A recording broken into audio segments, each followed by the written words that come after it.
Okay, let's go. You know, bullying, we have observed, is as old as the oldest secondary school in Nigeria, and it's not about to end.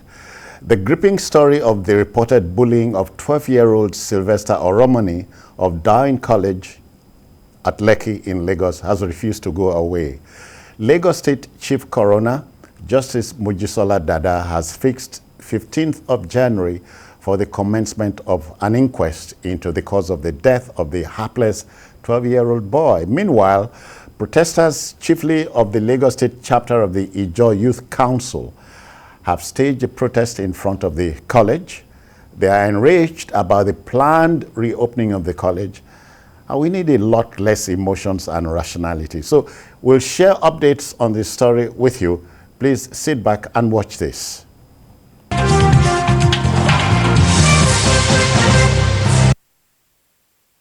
According to the DPP's advice, 2 autopsy examinations were carried out on the deceased. The first set to have been conducted on December the 2nd at the Central Hospital in Warri, Delta State, by the late Sylvester's parents, while the second was carried out on December the 14th at the Lagos State University Teaching Hospital, Ikeja.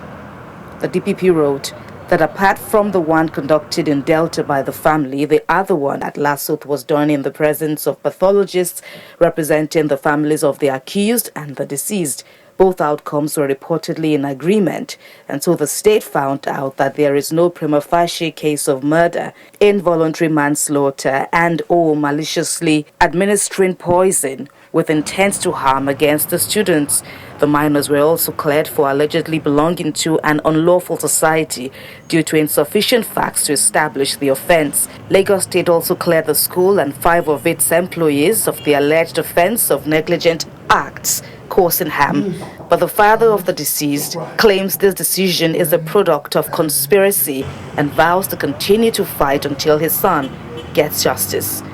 So the commissioner of police are now turned to a medical doctor, is now turned to the judge in the whole of this country to decide a criminal matter or a murder case of this nature. I'm not surprised. All of them conspired to do what they are doing. This is just the beginning of the matter. If God keep me alive for the next 30 years, if I don't have justice, this matter will drag for the next 30 years. The Ijaw Youth Council also staged a peaceful protest outside Dowen College in Lekki Phase 1 to register its anger on the development, saying the suspects should be subjected to a trial in court. They also opposed the rumored plans to open the school. If they open this school on Monday, the whole Ijaw nation will come, we will carry our school bags, we will carry our feeding bottles, we will carry our food, we will join them in the school. Let them bring armor tank here. Let them put armor tank one here, one in the right gate, one in the hostel. We have the capacity. We will, if they don't give us justice. Our kids are not safe, so peace must be brought to justice.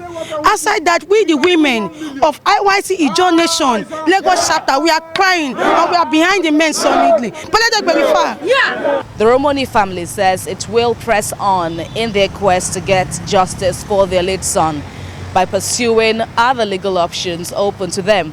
In the meantime, the school says it awaits further directives from the state government as to reopening for academic activities and making further statements on the matter. Kemi Foladeyemo, TVC News, Lagos.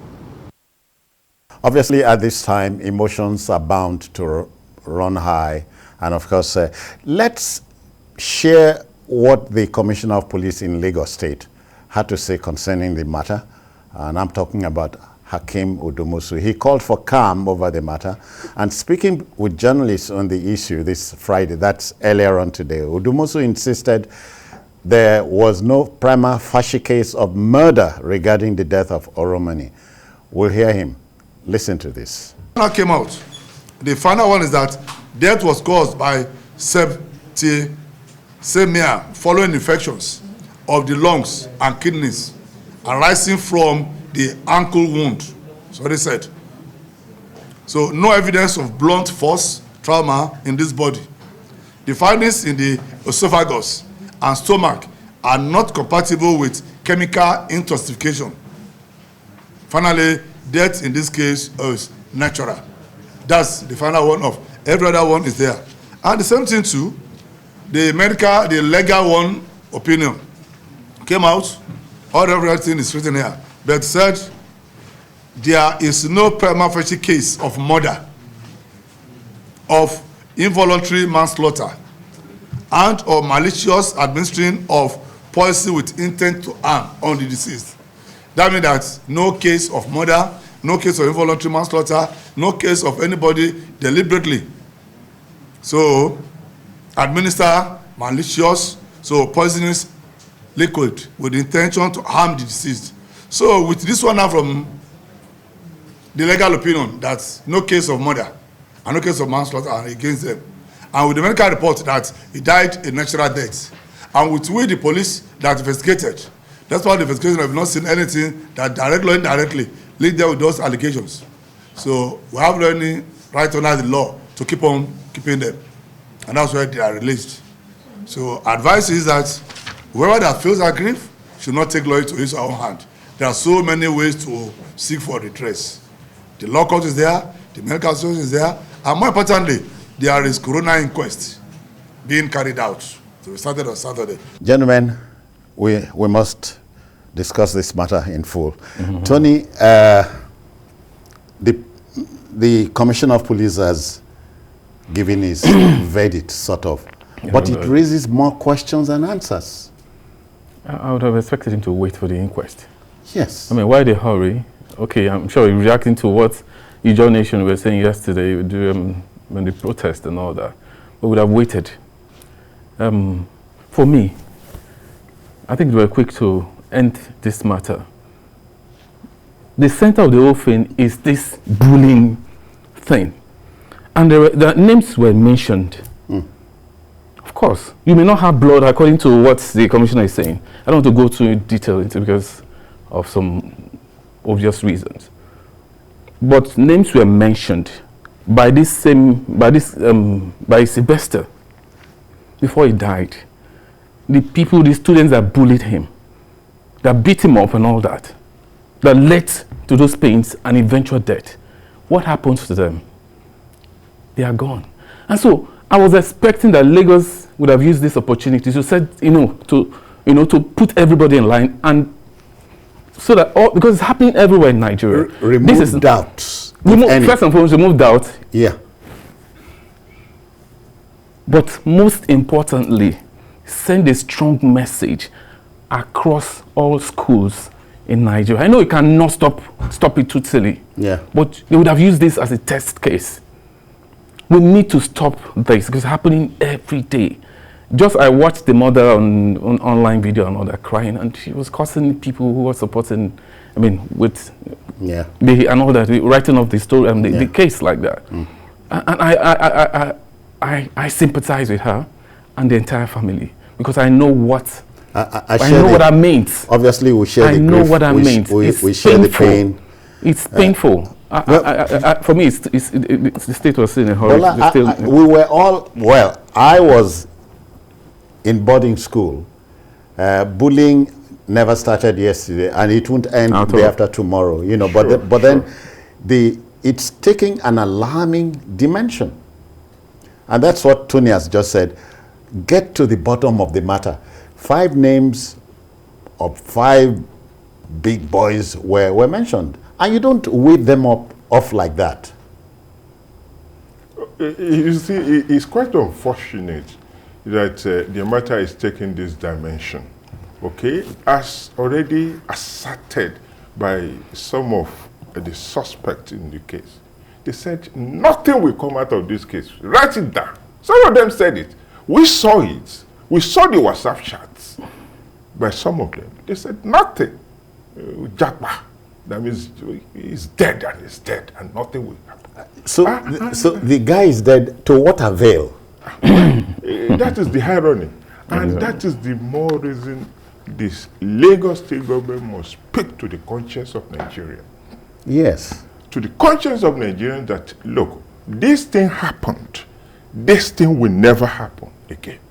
But unfortunately, with the situation at hand, I don't know why the Director of Public Prosecution and the police will just jump into conclusion like that. And it's straight in law that if the Director of Public Prosecution should say, oh, we cannot prosecute this case, that is where the case will end. But still, there is still coroner inquest to be done. And the report of the coroner inquest is yet to be done. What happens after the inquest? Inquest. We must wait. We must wait for the inquest. But the irony of the matter is that if the DPP can say, oh, we can't prosecute these people, let them go. That is the end of the case. But now, I don't know why the DPP will jump like that. I don't also know why the police will just jump like that. They're supposed to package all these reports. The reports of the autopsy that they did in data, the report of the autopsy they did in the presence of virtually everybody, the suspect, the family of Sylvester, the police, the Lagos State University Teaching Hospital, and others. And people, you know, specialists also came from ABU. Why can't you just pack it, go and defend all this report before the coroner inquest? I don't know. Tony, you know, I recall that Friedrich Engels and his cousin Karl Marx talked about class warfare. So the warfare is still on. It's still on. It's still on. Just as he said, some of those students said nothing will happen. And because, yes, I think that's 15, 16, that's the age. At 15, at that age, you're saying that nothing will happen because they live in Nigeria and they've seen how things work. You know nothing will happen. You know, they know nothing will happen. At age 15, a secondary school student, I think I read that WhatsApp chat, you know, communicating between the school at that level and the WhatsApp group and all that. If at that level, he's bold to tell you that nothing will happen and eventually that is what you're saying, that tells you that really there's a class war. Because in Nigeria, it gets to a level, you know, it can circumvent a lot of things and go scot-free. Yeah. If it has happened we know something, we know if it has happened in some school, in another level school, bullying is different from school to school in sizes and issues. There are some names mentioned, and we know those names. These are powerful people. From the onset, when this thing happened, Nigerians knew that this is how it's going to, this is the direction it will go. And you can say the father has been on this case because he sensed it. He knows the people involved, and he can tell that this is the direction this matter will go if I don't stand on the. And he heard him again when he said, if he's alive in the next 20 or 10 years, he's going to be on this. We will get justice on this matter. Yeah. Because you're fighting a class of people who believe that you can circumvent the law and go scot-free and nothing will happen. For me, it is too early for Lagos State to have concluded this matter and move on. Because what I'm saying is that we have moved on. Yeah. Can we move on? I mean, it's not done. Yeah. We're talking about a life here. Even if, we cannot continue to run the country this way. It's just justice. Why not wait for the coroner inquest? Tony, we are joined by Momo. He's here in Lagos. Momo, I greet you. Good evening. Welcome. Good evening, senior citizen, and good evening to my fellow other brothers in the studio, please. Yeah. Quick one, because I don't want to take time. I'm from Edo State, and Delta State and the Jaw nations, we're all Nigerians. But let's come to reality. I don't see where the police senior officer, meaning the commissioner of police, will become the chief justice of Lagos State. I'm not sure he's the right person to come to the media to tell us what has happened to that little boy. Then let me quickly put this question forward to you, sir. Yeah. How did the boy got the stuff he took? If actually said he actually drank aging oil, Who brought those things to the school? Was it the same person that brought them from home? Then the little man, the other little guys that said nothing will happen, actually nothing happened. And they are playing it to the gallery, to the whole world to see that the rich ones get away with anything they do, while the poor ones suffers the actual pains of this country today. And it's so painful. And I join hands with the John nations that school should be totally shut down by Monday. If they dare resume, the Edo people will join them up also. Because Edo and Delta, we are the same. Thank you, Momo. Thank you, Momo. Well, you know, none of us here is a medical doctor, but the issue is very straightforward. If this boy was bullied to death, reportedly, it follows, therefore, you know, that the issue is followed to a logical conclusion. Otherwise, you are going to raise more emotion. It's already raising more emotion. Just like what's going raising passion, you know, needlessly, when we can avoid it. Yes. I'm sorry about this. I'm sorry we have come. Remember, there was a case in Akwa Ibom involving another young boy. The case appears to have fizzled out. More like saying nothing will happen, Tony. In 2021 Nigeria. You see, let's get something clear. I don't want to see this as a class war. Even if it's a class war. Well, let's see. It's not a class war. Because, like, you see, I don't have money to send my child to that school or my children to that school. How much is being paid in that school? Okay, Sylvester dad or family were able to afford it. Equally, the other people there, their family were able to afford the payment of the school fees. They belong together in the same class. It's not a matter of the poor against the rich, but the most powerful. Otherwise, it's a case of the most powerful hold on. Against the less powerful. No, Bola, but you see, the most richest, connected. If we are all mates, we attend the same school, like this school in question, it means our parents can afford it. Yes, can afford it. So that puts us on an even keel. But that does not say a child whose parent is grade A must mess with me because I'm grade C and all that. So there's still the class war, which you are running away from. Within the school, there's still the class war. Within the class war. Don't let us level and level. You see, yes, if you say about level, within the school, yes. But in as much as that, you see, level that class. In that class. Then another thing is this. Well, I'm looking at it that I don't have the watts, the money. That any of the parents, you know, has to send any of those kids to that school. Fine, maybe I'm looking at it from that perspective. But the issue is this, whether it's class war, there's a moral problem there. The moral problem that we should look at is that the Lagos state government should not look at the criminality of the matter. The supposed criminality, only the criminality on the first follow. Because it's raising dust and it's raising emotion already over there. Because some of the, I would say the brats, said it, they accepted. Go to anywhere, nothing will come out of this.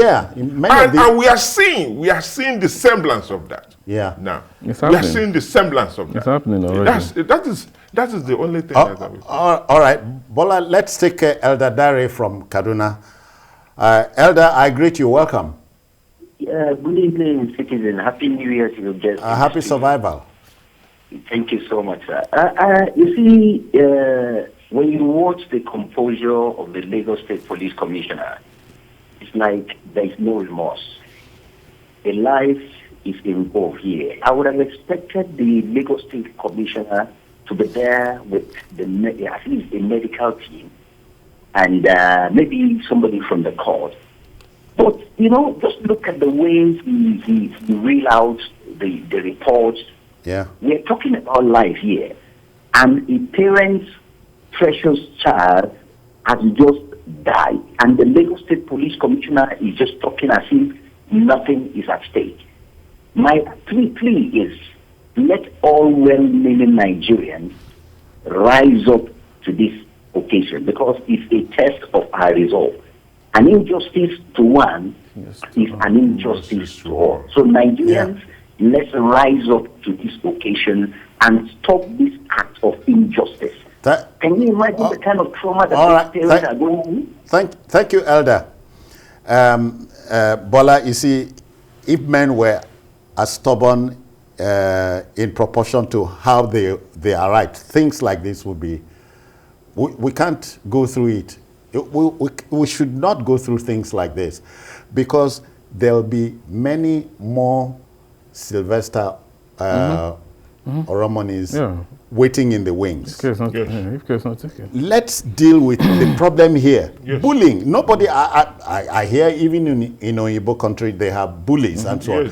But bullies. When they raise bullying, which ordinarily should be amongst boys of the same ilk, to a crazy extent, to a crazy level, then something should strike a chord in us. I'm sorry it's taking this shape. You see, I can feel your pain. I can also feel the pain of the Sylvester parent and everybody. You see, even in the Western world, in the US, anywhere the issue of harassment and bullying, bullying, that they raise it like that, it strikes a chord. And you see the media, you see the people coming out, supporting the person that they bullied or the person they harassed. Are we getting that? Now the Commissioner of Police has, in a manner of speaking, passed moral judgment. So what is the inquest doing? That means you can preempt. He's preempting the outcome of the inquest. And even the DPP, the DPP equally is preempting. So that's the problem. See, this thing happens all the time. And I won't be happy if this thing goes this way. Let's be sincere with ourselves. If this whole thing goes this way, I don't understand the hurry. The commissioners, coming on air today to give that press conference and closing that case. Because for me, he is closing that case so he can move on. We can't continue to run the country this way. Because it will happen again. Yesterday it was Sylvester. Tomorrow, who's next? We all seated here. We have people in these schools. What will happen again? It will go this same way. Can we just do things differently and get different results for once in this country? What? I don't understand. We can't. And I was thinking Lagos will be different. You did the two autopsy, one in Delta and in Lagos, and you're closing the case just like that. I'm sorry. We don't all need, there's no law that will compel me to like Bola or Tony, but we must respect ourselves. And the humanity in us must always speak. We are humans, first of all, members of the human family. I'm sorry. I wish that justice will prevail at the end of the day, and will sheet all the source. I feel miffed about this thing. Okay, then let's go to our next story. Plans are afoot by the federal government to reintroduce excise duty on carbonated and non-alcoholic beverages in Nigeria. Carbonated drinks and beverages that contain dissolved carbon dioxide and high degrees of sugar would attract increased tariff in order that health, education, and security would be better funded. But in a swift reaction, the Manufacturers Association of Nigeria, MAN, and others like the Nigeria Labour Congress, the Lagos Chamber of Commerce and Industry, LCCI, with the Nigerian Association of Chambers of Commerce, Mines and Agriculture, NASIMA, has warned that the exercise, while making more money for government, would result in the loss of about 15,000 jobs directly and indirectly. Tony, Bola, my trouble is undertaking these things, but Tony, government says it will impose a tax, not necessarily sugar tax, but it will impose a tax on carbonated drinks and so on, just so our intake of sugar, which they determine is not good for us. That's okay, but then there's something like persuading the people. You prepare the people for the change, not a knee-jerk thing. Maybe I'm not. It's the truth. It's the truth, because I was shocked myself. It's not an ad hoc thing. Nobody saw this one coming. You know, and I listened to the Minister of Finance saying because of diabetes and all that, and I'm wondering. So suddenly, government is going to care for the people, and the House Committee on the appropriate, broke the subject matter. How many of us knew about this? The issue is this: government wants to tax everything. They want to tax. I don't have issues with all this tax thing. If you tax the citizenry, let us know where this money is going to. I mean, because when you talk about this carbonated drink, non-carbonated drink, right? Like Fanta, Coke and all that. Yeah. I mean, everybody drink, so now you're going to tax everybody at this point because, for instance, soft drink, Coca-Cola, Fanta and all that. Don't mention okay. But those level of those drinks are drinks you see everywhere. The energy things, so the tax is going to go to all the nooks and crannies of this country. No problem. I always have, anytime I hear about tax in Nigeria, I always ask, what are we doing with this tax every day? Just take a look around the country. Nigeria ought to be. Do Nigerians pay tax? See, I keep telling people, when the former governor of Lagos State, Babatunde Raji Fashola, was governor, he encouraged Lagosians through persuasion to pay tax. In addition to that, we started seeing things working. People's taxes or tax were being used. You see this money being channeled into building infrastructures here in Lagos. Yeah. And people started paying tax during his regime, during his tenure as governor of the state. People walk into tax offices to pay their taxes. The problem here is the issue of trust. If government is doing things the right way, people will pay. Why wouldn't you pay tax? We're not paying electricity bill, for instance, and we're not saying it. When you pay these things, and government use it judiciously, not misappropriating such funds, people will pay. So, tax. Anytime tax issues come up, my fear is first and foremost is where this money is going to be channeled into. Just like the loans and everything we keep, going abroad to collect. Where are we channeling these funds? Are the people feeling it? I mean, if we are feeling it, if you take money, because you're going to go to the marketplaces, you're going to collect these taxes from the downtrodden. Yeah. At the end of the day, are they going to feel the impact of such taxes from government? For me, it's an issue of trust. But the issue here is some 15,000 jobs, directly and indirectly, going to be affected. Would be affected. Okay, and we're talking about tax. Tony mentioned borrowing in passing. But do you know, in an African country, the speaker of the country, I've forgotten the name, resigned over his quarrel with the president concerning loans and so on. So here we are. You are introducing a new thing that will be for the good of the public. Why not let the public into it gradually? You see, like if you look at the statistic that we've been seeing being banded around, okay, specifically by the labor, Nasima and others, you realize that the issue of coming up, with the tax, the new excise tax is misdirected. Why? Okay, look at it. They said the value-added tax itself has generated 202 billion to the government in the past 5 years. Okay? Also, 7.3 billion as corporate social responsibility and has created 1.5 million decent jobs. both directly and indirectly. You understand me? Now, look at it.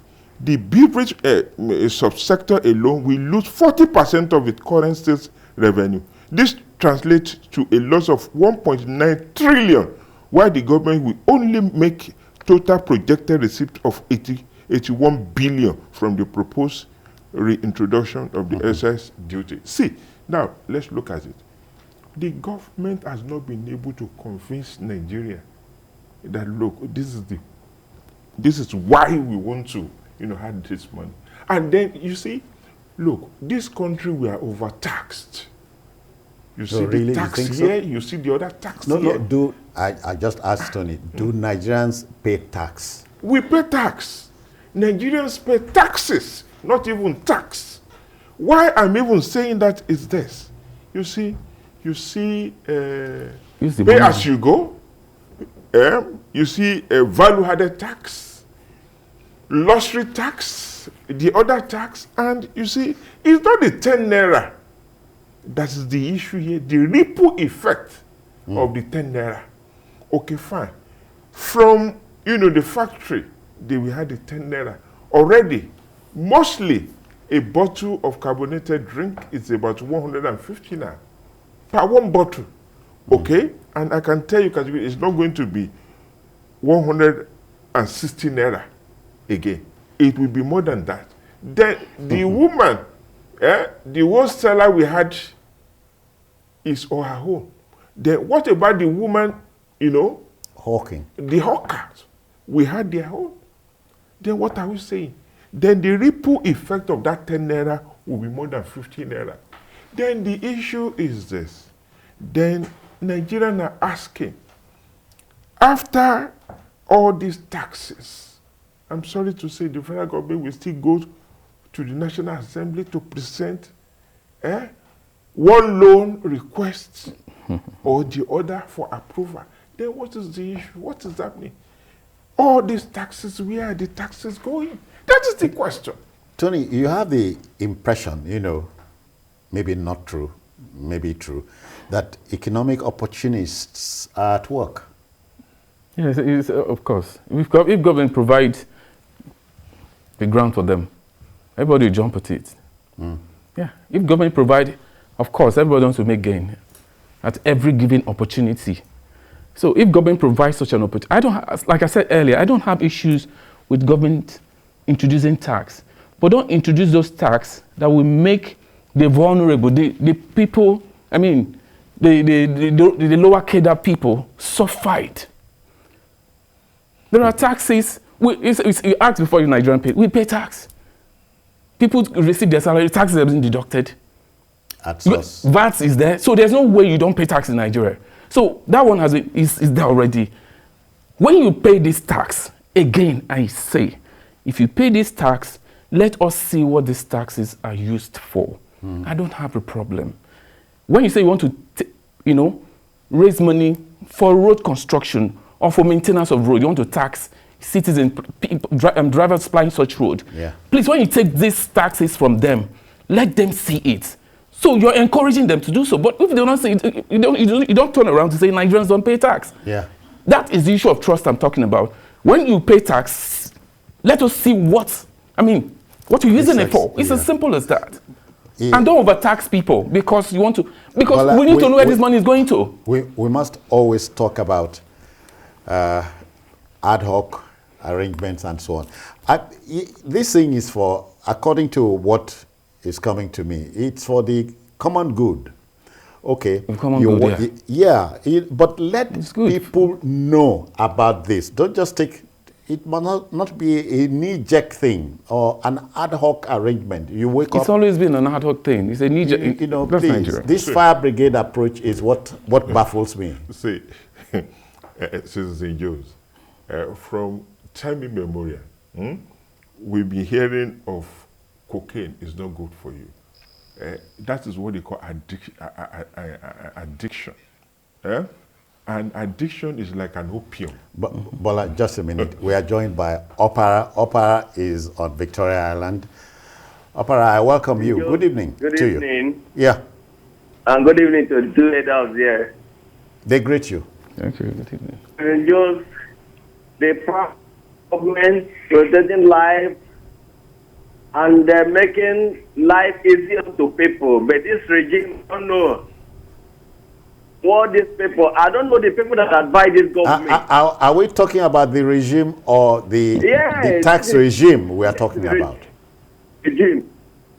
And I don't know who is advising this government on all these things. The welfare of Nigeria, is this how they take care of the welfare of Nigeria? Minimum wage. How much is Nigerians making? Please, the people that is advising this government on all this rubbish should think to. Okay. Opera, thank you. See, Joseph, I also want to make a case. Okay, you very soon with this increment now, very soon, maybe this January, there will be increments in the prices of petrol and others. Okay, we are going to witness the ripple effect of that on the economy and the final take-home of ordinary Nigerians. You understand me? Not only that, then the federal government is saying that, okay, when they do the increment, they will pay 40 million Nigerians. Is it 4,000 or 5,000 naira? I want to believe something is wrong somewhere. I'm sorry to say, something must be wrong somewhere. All right. The debate will continue. You know, ours is just to share the facts available with us to you. In Nigeria, there's an unwritten rule. When things go up, they hardly come down. No. Yeah. I don't know. All right, let's go to our next story, the last story. Rhyme and reason appear to have taken flight when scores of farmers and family members were attacked in 4 communities of Igbatoro, Ala, Imafon, in Akure North local government area of Ondo State. You know, the said communities were set ablaze following disagreements over grazing and destruction of farmlands. The insistence of the farmers not to allow consistent destruction of their farmlands repeatedly by the herders resulted in the burning and sacking of the communities. We are repeating the mistakes of last year. Tony, we are repeating the mistakes of the outgone year. It's a carryover. It's a carryover, and I hope that during the last, this is the last year. We have about less than, let's say, 14 months. The life of this administration. Yeah, okay. Well, I think 14, 15 months. For the administration 15. To use this opportunity to correct this ill. A situation whereby people are being killed on a daily basis does not augur well for us. People are buried like chicken. You sleep in the morning, in the night, you're not sure of waking up the same the next morning. And we move on. In this same country, mass graves are being dug everywhere and use caterpillar to lift people into this and give them mass burial. And nothing is happening, it has come to that, we have gotten to that level where we should start telling ourselves the truth. Tony, people who are killing these people are Nigerians. Our humanity is gone. We've lost it long time ago. That one we don't. That's a long time ago. We are essentially a religious environment. Yes. Well, you see, we are religious people. Yeah, very religious. Yeah. And you see these people doing all this havoc, raking this havoc. They will go to mosque, and I'm sorry to say, some of them too, from the other side, will go to church. You see, it's only that we should thank God that we have the media, we have the social media, and people can speak up. You see, what we are witnessing here in the Southwest, like places like Ondo, Igagani, Noyo, that is what the people in Benue and Plateau are witnessing, going through virtually every day. Yeah. They are being killed. Their lands. The Benue governor is asking the federal authorities to declare the Cattle Breeders Association, MAC, A terrorist organization. But it's not possible. But it's not possible. No, you know it's not possible. No. If they should do that, I'm sorry to say it. I'm sorry to say it. And you know that the president is their grand patron. It's not possible. It's not possible. No. And then the federal government will defend them that, okay, these people, they are known. Yeah. These people are known. And, okay, they are not the people, but just a minute, the fact. Before any of us was born, we're living together. You know, heading had been on. We were living together in peace. We were living together. What what changed? And at what point? What changed is that, you see, the issue of opening your door, opening your borders for people to move across, people that cannot even speak your language in the name of ECOWAS and the name of West Africa integration and West Africa Convention and Protocol. That is what is sustainable now. People are just moving, and when these people move, they import their own recklessness, and they visit the recklessness on the people. If a farmer is saying, "Oh, you are grazing on my farm," and then can't you see that these are products that are almost due for harvest? And somebody felt otherwise, and they brought out guns. I've not been seeing herdsmen going all about with guns. The worst thing you can see herdsmen going with is dagger or sticks. That's how it used to be before. Yeah. But now we see them with AK-47. Where did they get AK-47? Who gave them AK-47? And then the irony of who taught them how to shoot? How to shoot. But the irony of the matter is this. The governors cannot even order a policeman to go there and arrest these people. Bola, but in Ondo State, sorry, Tony, in Ondo State, we know that Amotekun, Ondo State is the hotbed of Amotekun, you know. So how come these 4 villages were raised and nothing happened? Okay. The issue is this. You see, like when you are dealing with some people that are known for coming at the dead of the night and they take you by surprise, they are known for it. But, okay, you can do anything to them, they will go away, they come back at night when you least expected to visit you, to wreak havoc, to kill and destroy. That is their known trade. They are not for it. Tony, it sounds like a horror film, a horror movie. Okay, well, that's what I was talking about when I was trying to describe it, when he was describing it. See, the truth, everybody in this country knows the truth. And it's just a matter of months, all these things to fizzle out. Oh, because, really? yes. You have the vision. Well, let me say I have the vision. The truth is this. A set of people wreaking havoc, going from farm to farm. A farm that took me time to prepare, plant my crops and everything while I was waiting for the harvest. Some set of people come, they destroy, and they move on. And then I have no place. Yes, and I have nobody to complain, to express, my displeasure to. And then life goes on. You know, to get to a point, there'll be a fight. And that's why you saw all those Sunday Boho and all that coming out.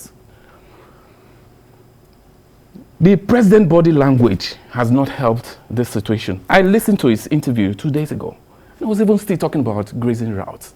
At this age and time, you cannot force it on the people because a lot of things have changed. That is the problem. If we can get it right, we need to tell ourselves the truth. We should not be going around. The truth is very clear. Tony, let's go quickly to Kaduna. They can't do much. Let's quickly journey to Kaduna. Moses Stephen is waiting. Moses, we greet you. Happy New Year. And my brothers over there. Yeah, we greet you. To be sincere, this regime has failed us in many ways. Why will people be killed on their farm for crying out loud? For how long are we going to continue with this trend? And the funny thing, this is an ex-military man for crying out loud. Can't you do something? These are his people, directly, indirectly. May God help this nation. To be sincere, we are really in shambles situation. Thank you very much.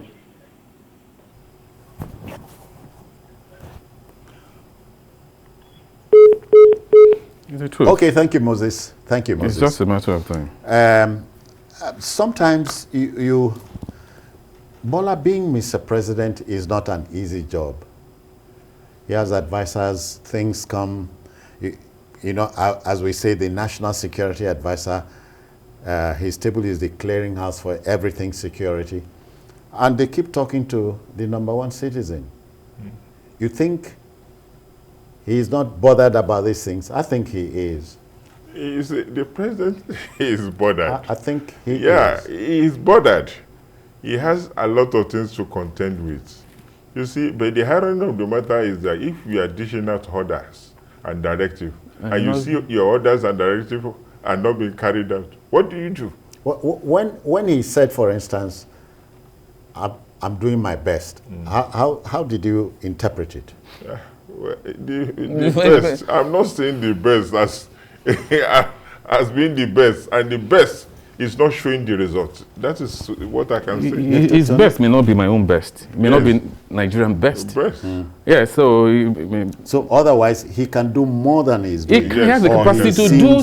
He has the capacity to do more than he's doing. See, just put the phone call. Open the phone call. The feedback will tell you. The feedback will tell you what Nigerians are going through. Insecurity in this country. I mean, people come from abroad and for Christmas and all the youth season and all, and they couldn't go back. Some were killed here. Some were kidnapped. I mean, this information we hear every day. The president needs to do. I keep saying the president because he's the president of the country, and he's the commander-in-chief and a former military head of state. So he knows how to do this. The issue of having security details, chief of army staff, chief of air staff and all that, and then national security advisor. I mean, just as Bola said, if you set targets for them and they're not doing anything, what do? You sack them. How many of them has he sacked? So how can we say he's working? For us, we don't, for me particularly, I'm not seeing anything. He doesn't, I mean, I've not seen a president that does not set targets and timelines and said, between now and 2 years' time, this is what I want you to achieve. And if you cannot do so, fine. I mean, before I sack you, just resign. If you don't do that, it will happen. So don't set targets for them. Do you consider Nigerians a difficult people to be led? No. No, we are not difficult. We're not even difficult. See, from what we've seen in Lagos and other places, you see, what Nigerians want is orderliness. Okay? They want orderliness. They also want little things of life. You know, they should be able to eat. They should be able to eat, and then they should not be bothered unnecessarily. They want security. They want jobs. They want jobs. And they want somewhere to put their heads. See, like, okay, I work in Moshi, very close to Ladipo. Okay, I also live very close. You see, you will see Nigerians sleeping in kiosk. Go to Ladipo at night. These people will come out, they wash themselves, they will take their bath in the open. Then, before you know what happened, they start looking for their daily bread. I'm telling you, but you see, the only major problem is when you are not giving them what they want. I won't say that the president is not doing enough. I will say that he can do better. That is what I will say. He can do better because what Nigerians want. Okay, look at in the case of Fashola, in the case of Tinubu administration. Nigerians just confused them. They said people should not go to Oshodi. They should not be selling along the rail. People stopped, but you can see people are already moving there. They're back. They are back because people are hungry. It's not about leadership. It's about leadership. I'm sorry, it's about leadership. And I think it's better we do what we require to do. Else, we will pay more than necessarily. We are saying all this, and 2022 is an electioneering year. The election will be in February next year. So are we talking about less than a year to go? Governance on the one side, electioneering on the other. So the plate is full. Yeah, governance is going to stop right now. So we're going to talk about politics and election, 2023 election. You can see it. It has started. So we should be ready to complain more because I don't see them doing anything from now to election. Everybody is stockpiling the little resources they can gather just to make sure they win, not how to make the people happy and convince them that due to A, B, C, and D that I've done, vote for me. It doesn't work here. Yeah. And until it starts working in Nigeria, we'll keep going this way. Otherwise, what people should be expecting now is to see governors, the presidents, and so on, the local government chairman, coming out to give, testimony of what they've done, achievement, what we have achieved in the past 4 years, because that will determine Tony, if you're going to come back. We must go. But on a happy side, a happy note, Nigeria is at the AFCON, kicking off on Sunday. You expect the Eagles to do well regardless? Well, in any case, you know that we are used to football, okay? Our frustration, it will cover up our frustration for a little bit. And I hope we can go far. I pray for them. All right then. Okay, Tony, let's leave it there. But I do know that nobody gives the Eagles a chance, but wait for surprises. I pray. All right then. That's our show for today, but the Backroom Boys are saying thank you, enjoy your new year, but don't repeat the mistakes of the outgone year. You may watch the repeat broadcast on at 11 tonight. Join us on Sunday for an expanded show. We have a 2-hour edition, 1:30 to 3:30 for the program on Sunday. We are also on YouTube at youtube.com/TVC News Nigeria. I'm Citizen Jones Hussein. Bye-bye now. Take care of yourself.